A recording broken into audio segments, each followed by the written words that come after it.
رمضان المبارک کے آخری عشرے کا اعتکاف نبی پاک صلی اللہ تعالیٰ علیہ وسلم کے مقدس طریقوں میں سے ایک بڑا خوبصورت طریقہ ہے۔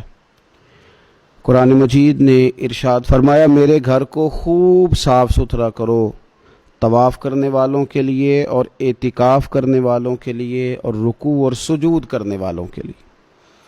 نبی پاک صلی اللہ تعالیٰ علیہ وسلم نے ہر سال رمضان المبارک کے آخری عشرے کا اعتکاف فرمایا ہے۔ ایک سال کسی وجہ سے اعتکاف نہ فرما سکے تو اگلے سال 20 دنوں کا اعتکاف فرمایا۔ نبی پاک صلی اللہ تعالیٰ علیہ وآلہ وسلم نے اعتکاف کا جو مقصد بیان کیا وہ شب قدر کی تلاش بیان کیا۔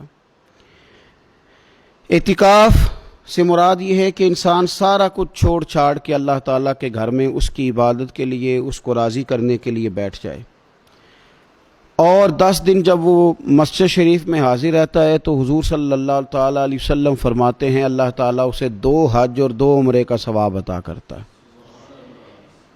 اعتکاف کے اندر کچھ باتیں بڑی ضروری ہوتی ہیں، جیسا کہ انسان کو بلا ضرورت طبی مسجد سے باہر نہیں آنا، اس کو کوئی فضول بات نہیں کرنی، اس کو کوئی ایسا کام نہیں کرنا کہ جو شریعت اسلامیہ جس سے منع کرتی ہو۔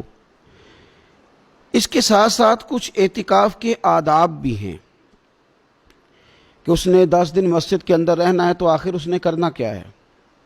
ہمارے ہاں لوگ مسائل پوچھ لیتے ہیں اور مسائل پوچھنے کے بعد پھر ان کی گنجائش سے بہت زیادہ فائدہ اٹھاتے ہیں۔ اس میں کوئی شک نہیں ہے کہ باہر سے آنے جانے والے آدمی کے ساتھ آپ گفتگو کر سکتے ہیں، ضرورت کے تحت آپ ٹیلی فون پر بھی بات کر سکتے ہیں، لیکن اس کو اگر آپ نے یہی کام کرنا تھا اور بہت زیادہ وقت اسی پر ضائع کرنا تھا تو پھر تو آپ پہلے سے باہر موجود تھے۔ اعتکاف میں آنے کا مقصود تو اللہ کی عبادت ہے۔ اعتکاف میں جب آپ آ گئے تو اس کا مقصد ہے کہ آپ کچھ دنوں کے لیے لوگوں سے کٹ کے اللہ کی بارگاہ میں حاضر ہو گئے، آپ نے اپنے رب کو راضی کرنے کا ارادہ کر لیا۔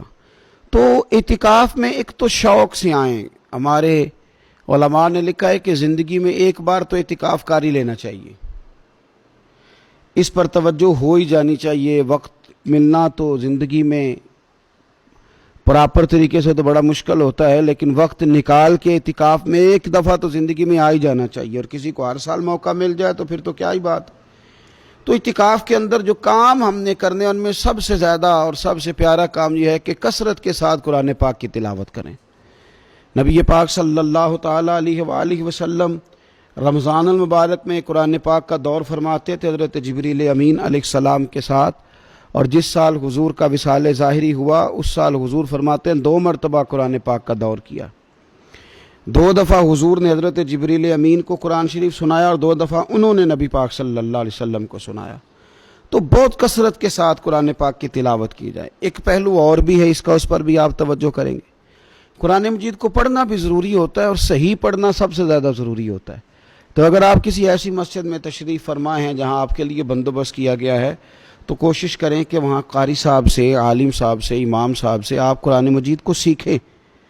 اور کوئی زیادہ مشکل نہیں ہے، پورے 10 دن آپ موجود ہیں، اور اگر آپ 10 دن پوری توجہ کے ساتھ قرآن مجید کے مخارج پہ لگائیں گے تو امید ہے کہ بہت حد تک آپ کو قرآن مجید سمجھنے میں، پڑھنے میں آسانی ہونے لگی۔ دوسرا، اعتکاف میں جب آپ موجود ہیں تو آپ کو کوشش کرنی ہے کہ آپ محاسبہ نفس پر توجہ دیں۔ آپ اپنے اوپر غور کریں، زندگی میں کون سی ایسی غلطیاں ہیں جو جان نہیں چھوڑ رہی، ان کی کس طرح کر کے اصلاح کی جا سکتی ہے۔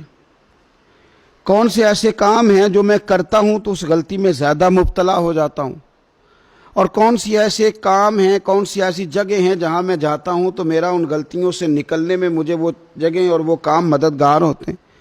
تو اپنے محاسبہ نفس پر توجہ دی جائے اعتکاف کے 10 دنوں میں۔